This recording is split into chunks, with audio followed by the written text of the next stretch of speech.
ကျွန်တော်ဘောကတော့ကြောက်ရွံ့မှုနဲ့မနေပါနဲ့ကြောက်ရွံ့မှုနဲ့မနေဘူးဆိုတော့ကျွန်တော်ဘယ်ရာမှမကြောက်ရွံ့ခံရမှာကျွန်တော်မကြောက်ရွံ့ခံလို့ဆိုတော့ကျွန်တော်အဲ့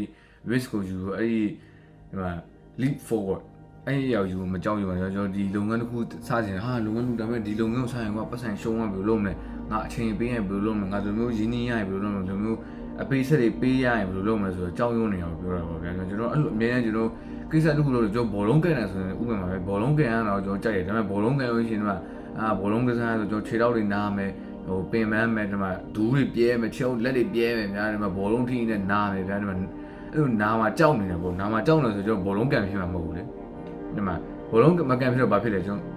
မပျော်ရွှင်ရဘူးမပျော်ရွှင်ရတော့ဘောလုံးကန်တဲ့အကျင့်သိက္ခာအကျင့်မရှိဘူးကျွန်တော်ဘောလုံးကိုကျွန်တော်ဝါသနာပါတယ်ဒါပေမဲ့နားမှာကြောက်လို့ကျွန်တော်ဘောလုံးမကန်တာလို့ကျွန်တော်လုပ်ငန်းလုပ်တယ်လို့ကျွန်တော်အရင်တော့အောင်မြင်ခြင်းတယ်ဒီမှာအောင်မြင်ချမ်းတဲ့သူတွေဖြစ်ချင်တယ်ဒါပေမဲ့အဲ့အောင်မြင်ချမ်းတဲ့သူဖြစ်ဖို့အတွက်ကျွန်တော်ဒီပတ်စံအရင်ကြီးထည့်ဖို့အတွက်ကျွန်တော်ကြောက်နေတယ်ဟာငါပတ်စံဒီတင်တန်းချင်းဝယ်လိုက်လို့ရှိရင်ဟာငါနောက်တော့ကျရင်ငါမုံဝယ်စားလို့မရတော့ဘူးငါဟိုကဝယ်တောက်လို့မရတော့ဘူးဘာညာပါဘူးဒါပေမဲ့အဲ့ငါစကင်ဝယ်လို့မရတော့ဒီမှာဒီလိုမျိုးငါဟိုလုပ်ငန်းထဲမှာငါရရမယ်မဟုတ်ဘူးငါရင်းနှီးနေတယ်ဒါငါမှရှိတဲ့ပတ်စံကိုရင်းနှီးနေလို့ရှိရင်ငါဟိုစကင်ဝယ်လို့မရတော့ဘူးမ event လိုက်ဖောက်လို့မရတော့ဘူးဟာလောက်တိုင်းညကျရင်ဘားရကလေးသွားလို့မရတော့ဘူးဆိုတော့ကြောက်ရွံ့ကြတယ်ဗျာကြောက်ရွံ့မှုဒါပေမဲ့ကြောက်မှုကျွန်တော်ကဟိုဖယ်ရှားခံရတော့ကြောက်မှုကျွန်တော်ကအတုံးချသိချင်တယ်ဘာလို့ကျွန်တော်ကိုယ်တိုင်အဲ့လိုအတုံးချတယ်ဗျာဘာလို့ဘယ်လိုမျိုးလဲဆိုတော့ဒီမှာမအောင်မြင်မှာကိုမကြောက်ဘူးဒီမှာမအောင်မြင်လို့ကိုချမ်းသာတဲ့သူတွေမဖြစ်လာဘူးဆိုတော့ကျွန်တော်မကြောက်ကြဘူးလားကျွန်တော်တဘောကလုံးကျွန်တော်ဒီလိုနေရာပဲနေပါမကြောက်ကြဘူးလားအဲ့တော့Philip စံကြီးမှာ30ရှင်လို့ပုံစံမျိုးပေါ့ဗျာကျွန်တော်တို့ပုံမှန်တိုင်းဆုံးရှုံးမှကြောက်နေပဲဆိုနောက်တစ်ခုအနေနဲ့ကျွန်တော်နောက်တိုင်းရမှာမကြောက်ကြဘူးဒီမှာငါအခုချိန်မှာငါမကြိုးစားဘူးဒီမှာအခုချိန်မှာငါဒီလုံလောက်ငါမလုပ်လို့ရှိရင်နောက်9နှစ်10နှစ်နေငါဒီအလုပ်ငါဒီမကြိုက်တဲ့လုပ်ငန်းငါဆက်လုပ်နေရမယ်ငါလာကားရဒီတိုင်းပဲဖြစ်နေရမယ်ကိုကလုံရင်တော့ငါရှုံးနေကွာဆိုငါရင်းနှီးတဲ့ပတ်စံနဲ့အချိန်ကြီးတော့ကုန်အောင်ဒါမှငါပညာရရမယ်ဒါပေမဲ့အောင်မြင်သွားခဲ့တယ်ဆိုရင်ငါအခုချိန်မှာငါကိုယ်ပိုင်လုပ်ငန်းနဲ့ငါပတ်စံရနေတာဒီမှာအဲ့လိုမျိုးပေါ့ဗျာကျွန်တော်တို့ကြောက်ရွံ့မှုဆိုတာမရှိသင့်ဘူးလားဆိုတော့မဟုတ်ရှိသင့်တယ်ဒါပေမဲ့အဲ့ကြောက်ရွံ့မှုကျွန်တော်အတုံးချသင့်တယ်ဘာလို့ဆိုဘယ်လိုမျိုးဆိုတော့ဒါလူတိုင်းမှာကြောက်ရွံ့မှုဆိုတာရှိတယ်ကြောက်ရွံ့မှုရှိဆိုတော့ survival instinct ဆိုတာရှိတယ်ဗျာငါကျွန်တော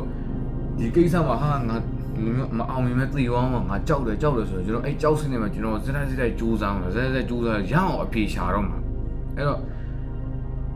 ့ကျွန်တော်ဘယ်တော့မှကြောက်မှုနဲ့နေလို့မရဘူးဒါပေမဲ့ကျွန်တော်မအောင်မြင်လာဘူ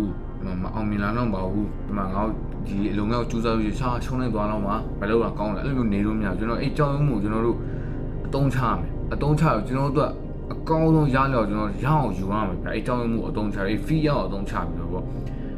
့ကျွန်တော်ကြောက်မှုကျွန်တော်အတုံးချတယ်ကြောက်မှုကျွန်တော်တို့အတုံးချတော့မခံနဲ့ဒီမှာဟာငါဆိုနေငါလည်းပြတ်သွားမယ်ပဲ fuck it ဒီမှာအဲ့ကြောက်မှုကျွန်တော်စိတ်ထဲမထည့်နေနဲ့ကျွန်တော်တကယ်စိတ်ရထည့်မဲ့ရာဟောသူထားသွားတယ်ဗျဖြစ်လေဟုတ်တယ်မလားအဓိကတော့သူထားသွားရင်မှာငါ့ကစိတ်ပေးမဲ့မခံနေဘူးငါလုပ်ရရင်ငါဆက်လုပ်တယ်ဒါပေမဲ့ငါလုပ်ရချက်လုပ်တယ်ငါ anxiety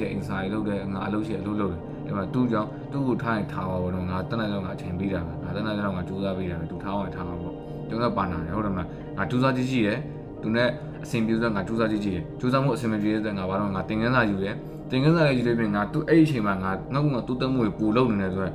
့ငါလည်းပူတူးတက်သွားတယ် that's it အဲ့ဒါပဲလေဒီမှာကျွန်တော်တို့တခြားအရာကျွန်တော်ကြောက်ကြတယ်ဗျာဒီမှာကျွန်တော်ဟာဟိုလိုဖြစ်မယ်ဒီလိုဖြစ်မယ်ဆိုကြောက်ကြတယ်ဒါပေမဲ့ကျွန်တော်မအောင်မြင်တော့ဘူးလို့ငေါဘဘနောက်စနေနေဒီညမှာဆက်ရှိနေမှာကျွန်တော်လူတွေကမကြောက်ရွံ့ကြဘူးကြောက်မှုကျွန်တော်ပြောင်းစီချင်တယ်အဲ့တော့ကြောက်မှုတော့မနေသင့်ဘူးအဲ့ကြောက်မှုကျွန်တော်အတုံးချတင်တယ်ဆိုတော့ကျွန်တော်ပြောစီချင်တာပေါ့အဲ့တော့ဒီလောက်ပဲပေါ့ဒီဗီဒီယိုနောက်ဆုံးကြည့်ပြီးတော့ brother ပဲဖြစ် sister ပဲဖြစ်အကုန်လုံးကျွန်တော် appreciate လုပ်ပါတယ် thank you very much ပါအခုပြောနေတဲ့စကားတွေထဲမှာပဲနည်းနည်းမားနေတာပဲဖြစ်နေလူနေတာပဲနည်းနည်းအထိန်ကုန်ပဲနေတာရောနည်းနည်းမားနေတာရောနည်းနည်းထောင်းမကြလေးရှိရဆိုတော့ comment တွေထဲမှာပြောပေးခဲ့ပါကျွန်တော်အားလုံး appreciate လုပ်ပါတယ်ပေါ့အဲ့တော့ဘာဖြစ်ဖြစ် thank you for watching and see you next time peace out